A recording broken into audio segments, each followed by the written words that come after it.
इसने गुड़िया को नहीं छोड़ा वहाँ, ये अपने साथ लेके गया। पब्लिक मीडिया हरियाणा देखने वाले सभी दर्शकों का स्वागत है हमारे यूट्यूब चैनल पर। मैं मेनका देसवाल आज आए हैं। जो दुजाना गांव की घटना कल से बहुत ज़्यादा वायरल है। ऐसी उलझी हुई वो आपस में रिश्ते हैं जिनके अगर पर्थ खोलने लग जाए तो गिनती नहीं होती। क्या कारण रहा है ये बाण आज हमारे साथ है। राम राम पिंकी। राम राम। पिंकी, ऐसी क्या नौबत आई कितने मीडिया मारना पड़ा? मेरी नौबत ये आई कि इन बात शुरू में तो इनके थोड़े बहुत झगड़े थे, इनके अपने झगड़े चला करते। किसके? मेरी सास के, ननद के, मेरी बुआ सासर के, फैमिली के, इनके आपस के झगड़े चला करते। तो जब तक तो कोई बात नहीं थी, लेकिन 1 महीने तो ऊपर की बात होगी जब ये गुड़िया, मेरी छोटी गुड़िया की लाइन ने एक बार हादसा करा।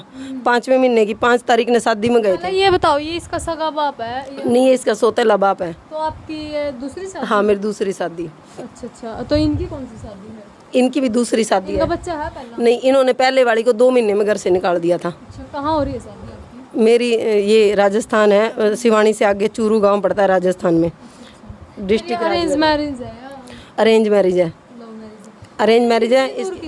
इसकी बहन ने और जीजा ने करवाई थी। वो मेरे को 1.5 साल से मेरे से बात करते थे, उन्होंने ये शादी करवाई। मतलब इतनी दूर से कॉन्टेक्ट? ये मेरे को 1.5-2 साल पहले देखने गए थे, उस टाइम हमने कैंसिल कर दिया था। मैंने कहा नहीं। अब इसकी बहन जब मेरी अच्छी फ्रेंड बन गई थी, फिर काफ़ी बात होती थी हमारे बीच में। जब उसने बोला अभी मैं तेरे से मेरे भाई की शादी करवाना चाहती हूँ ताकि तू अच्छे से घर को संभाल सके, और मेरे भाई और मेरी माँ सब कुछ ख़राब करने लग रहे हैं और सब कुछ उन्होंने बर्बाद कर रखा है। अब किस तरह? खराब मैम, उन्होंने ना 8 लाख रुपए तो मकान पे लोन उठा रखे हैं, 3 लाख रुपए ज़मीन पे KCC उठा रखी है, 5-7 लाख रुपया और उठा रखा है, 4-4.5 लाख रुपए रिश्तेदारी में से बुआ सास से भी उठा रखे इन्होंने, और पूरा ट्रैक्टर लोन पे। इनकी कोई भी चीज़ वो नहीं, इन्होंने हर चीज़ पे लोन उठा रखा है।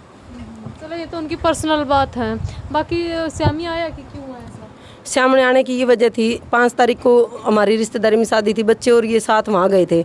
ये बड़ी गुड़िया को और बेटे को वहाँ उतार गया, बड़ी गुड़िया को और बेटे को वहाँ उतार के, और फिर ये छोटी गुड़िया को अपने साथ ले गया, जबकि वो बार बार रो रही थी मुझे दीदी के पास रहना है। इसने गुड़िया को नहीं छोड़ा वहाँ, ये अपने साथ लेके गया।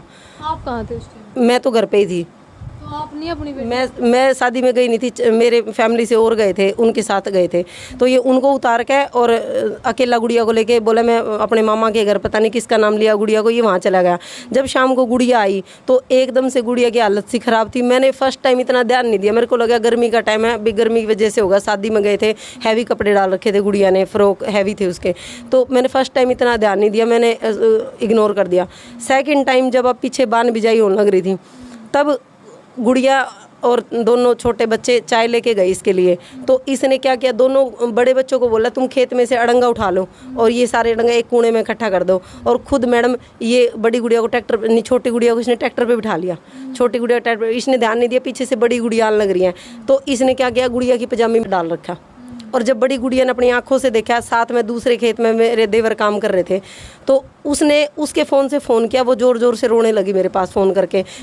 मैंने कहा बेटा बात बता क्या हुआ? उसने बोला मम्मी कुछ नहीं। वो ज़ोर ज़ोर से रोई। उसने घर बताया कि ऐसे ऐसे बात है। मेरा देवर के और बेटे को लेके, दोनों बच्चियों को लेके जब घर आया, इस बात को लेके बहुत झगड़ा हुआ। मेरी ननद घर आई, मेरी ननद के घर वाला घर आया है, पूरा झगड़ा हुआ घर में। मैंने बार बार डॉक्टरी करवाने के लिए बोला, और उन्होंने मुझे उस टाइम इतना डरा धमका के घर में ही रोक दिया कि कोई बात नहीं, दोबारा ऐसा नहीं होगा, तेरी बच्चियों से 10 कदम दूर रहेगा, हम तेरे को इस चीज़ का वो कर रहे हैं ना, घर से बाहर जाने देवा, घर में हर टाइम ये लोग लगा के रखे हैं। अगर कोई गांव का एक बंदा ये कहते भी किसी ने मुझे गांव में घूमते फिरते देखा, गांव से बाहर देखा है। एक मिनट थोड़ा सा रोकूंगी बे। छोटी गुड़िया की एज कितनी है? 4.5 साल की। कितने बच्चे आप? मेरे पास 2 गुड़ियाँ, 1 लड़का है। 3 बच्चे हैं मतलब। बड़ी गुड़िया की एज कितनी? बड़ी गुड़िया की 12 साल एज है।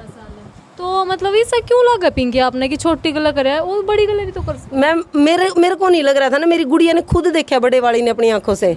गले भी तो कर सकती। मैम मेरे को नहीं लग रहा था ना, मेरी गुड़िया ने खुद देखा, बड़े वाली ने अपनी आंखों से।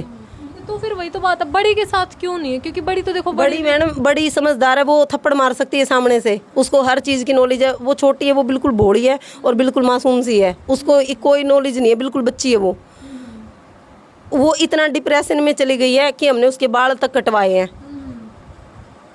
और इन्होंने अब क्या किया, जब इनको ये लगा मेरा भाई वहाँ आने वाला है, पहले माँ गायब होगी वहाँ से, पहले माँ गायब होगी, फिर उसके बाद मेरे जब भाई वहाँ गया तो मेरे पापा भी गए थे, तीसरे दिन मेरे फादर की डेथ हो गई। कितने साल हो गए आपकी शादी में? मेरी शादी को सिर्फ 3 महीने हुए, सिर्फ 3 महीने हुए। ये घटना कब की तारीख? ये घटना अब की है मैडम, ये 25 तारीख की। पहले इसने 5 को की, फिर ये 25 गई जो पीछे। कौन सी? ये 5वें महीने की 5। मई में? हाँ।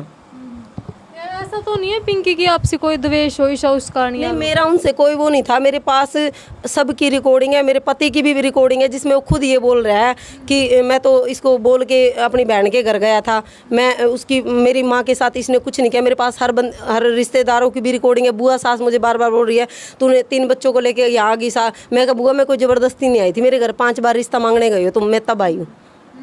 मैं कहा मैं ज़बरदस्ती नहीं आई। मेरे को बार बार ये टॉर्चर किया जा रहा है कि अगर हमारे बेटे पे कोई कार्रवाई करेगी तो अपने बर्तन भांडे यहाँ से उठा गायब हो जा। मेरे को बार बार धमकी दी जा रही है। और जब परसों इनको पता लगा कि मैं घर से बाहर गई हूँ, तो जब ये 15 दिन से गायब थे, तो ये परसों जब मैं सखी सेंटर गई हूँ, मैं सखी सेंटर गई, महिला थाने गई, मैंने 181 पे कॉल की, 100 नंबर पे कॉल की, मैंने सिद्धमुख थाना में कंप्लेंट दी 20 तारीख को। अभी तक उस पर कोई कार्रवाई नहीं हुई है, ना उन्होंने मुझे कोई कांटेक्ट किया। और रात को मैं पुलिस पुलिस वालों को बार बार बोल रही कि सर मैं नाबालिग बच्चियों के साथ चौक में बैठी हूँ, आप किसी के घर रुक जाओ, आप कहीं चले जाओ, सुबह थाने। क्या बात, राजस्थान सरकार की कोई जिम्मेदारी नहीं बनती, प्रशासन की कोई जिम्मेदारी नहीं बनती? आप मतलब सीधे सीधे प्रशासन पर आरोप लगा रहे हैं कि प्रशासन ने मदद नहीं की? प्रशासन ने मेरी कोई हेल्प ही नहीं की। जब मैं प्रशासन को कंप्लेंट देने में गई तो हमारे को थाने से निकाल दिया।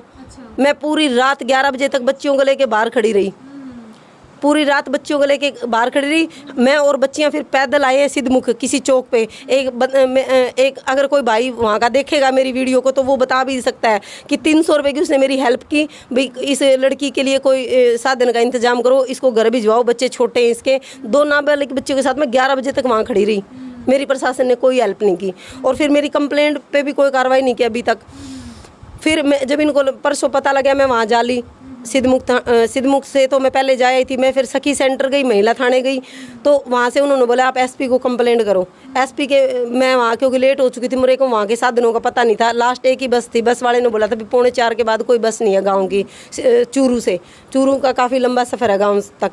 तो फिर हम लास्ट बस पकड़ के 3:45 वाली हम घर आए। मैंने जब घर आके देखा तो मेरी सास ने अपने कपड़े फाड़ रखे और इतनी बुरी तरह गली में शोर मचा रखा कि मेरी बहू ने मार पिटाई की है, मेरे को घर से निकाल रही है। जब उसको ये पता लगा मैं घर पे ही नहीं हूँ, फिर उस बात को वहीं ख़त्म कर दिया। पंचायत, आप बताओ पंचायत का क्या मतलब है मेरे ऊपर दबाव देने का? पंचायत का क्या मतलब बनता है मेरे कपड़े फाड़ने का? पंचायत का क्या मतलब बनता है मेरे बाल काटने का? पंचायत ने कपड़े फाड़े? पंचायत ने बिल्कुल मेरे को रात को 9:30-10 बजे का टाइम है, 10 बजे मैं कॉल करने लगी थी, मेरे को अच्छे से पूरा बदन मेरे के चौक में बिठाया। इस बात का कौन गवाह है? इस बात का वहाँ जो है जिन्होंने मुझे देखा है वो गवाहोंगे। देख लो भाई, बहुत बड़ी बात निकल कर सामने आई थी। जहाँ मैं बच्चे लेके बैठी थी वो गवाहोंगे उस चीज़ का कि इस बहू को टॉर्चर करके घर से मार पीट करके घर से निकाला गया है। और मेरे को बार बार एक ही दबाव दिया जा रहा है, या तो तू बच्चों को लेके यहाँ से निकल जा, हमारे बेटे के ऊपर कार्रवाई करेगी तो यहाँ से निकल जा, और अगर रहना है तो जो हम करेंगे उस सब के साथ तू रहेगी। अच्छा, ये भी एक बात और है, पिंकी निकल का आप कह रहे हो मेरी पहली शादी भी थी या दूसरी शादी है, पहली से 3 बच्चे हैं। आपने कोशिश नहीं करी अपने 3 बच्चे हैं जो जिस हस्बैंड हैं वहाँ इनको छोड़ दे बच्चों को? आप एक बात बताओ, जब मेरी पहले पति की 2nd शादी थी, तो वो पहले वाले की डेथ हो गई, दूसरी के साथ उसने ये हालात कर दिए। जब हमने आदमी जात को इतना देख लिया है तो मैं अपनी बच्चियों को कैसे छोड़ दूँ किसके भरोसे? आप बताओ, हम किस पे ट्रस्ट करा कि मानते हैं मैं अगर मायके आती हूँ तो मायके में बेटी का गुजारा नहीं है। अगर हम सोचते चलो मैं कितना कमा के खिला सकती हूँ, बच्चों को रोटी खिला सकती हूँ, किराया दे सकती हूँ 2-4 हज़ार रुपये, हद मार के इतना ही मैं गुजारा कर पाऊँगी। तो आपका पहले हमारा डिवोर्स हो गया था, वो खर्चा पानी नहीं उसने कुछ नहीं दिया था और ना ही मैंने उससे कुछ मांगा था, क्योंकि हमने कोई लड़ाई झगड़ा नहीं किया था आपस में, ना ही हमने कोई लड़ाई झगड़ा किया था। एक बार हमारा झगड़ा हुआ था, हमने उसी टाइम ये निपटाया था कि तुम जहाँ रहना चाहते हो रह सकते हो, मैं जहाँ रहना चाहती हूँ मैं रह सकती हूँ। मीडिया की क्या जरूरत पड़ गई? वैसे मीडिया की ये जरूरत पड़ गई जब मेरी बच्ची के साथ गलत हुआ तो उस पर अभी तक कोई कार्रवाई नहीं की गई। वो आपके साथ कैसा व्यवहार था आपके हस्बैंड का? बहुत उसका व्यवहार स्टार्टिंग में ठीक था, लेकिन जब दिन पे दिन ये बातें निकलती आई, गाड़ी लेके घर से गायब रहना, पैसे उठा के लोगों से, मेरे को नहीं पता अभी किसको दे रखे हैं किसको नहीं दे रखे हैं। इनकी 3-4 बार थाने में पंचायत हो चुकी हैं पहले, रिश्तेदारी में पैसे का कोई लेन देन था उस मामले में, लेकिन इनकी पंचायत हो चुकी है थाने में हैं। और फिर अब जब हद से ज़्यादा कर्जे हैं, हद से ज़्यादा इन्होंने मतलब हर चीज़ पे कर्जे उठा के लोन ले रखे हैं और कर रखे, तो उस चीज़ की मैं जिम्मेदार नहीं हूँ ना। बुआ सास है मेरी, वो मुझे, मेरे पास उस चीज़ की रिकॉर्डिंग है। लेकिन पिंकी देखने को एक रहा है भाई, परिवार में तो सुख भी हो दुख भी हो, पे आधा बनावांगे। मैं बनाना था, तभी तो मैं अभी शांत बैठी थी ना, तभी तो मैं शांत। परसों जब ये आए थे तो इनका क्या हक बनता था मेरे बाल काटने का? यहाँ आए हैं? परसों वहाँ आए हैं वो, अच्छा। परसों वहाँ आए हैं, तो वो मेरे से बैठ के भी बात कर सकते थे, वो अपनी बात रख बाकी सकते थे, वीडियो पार्ट वो बोल भी दो में। सकते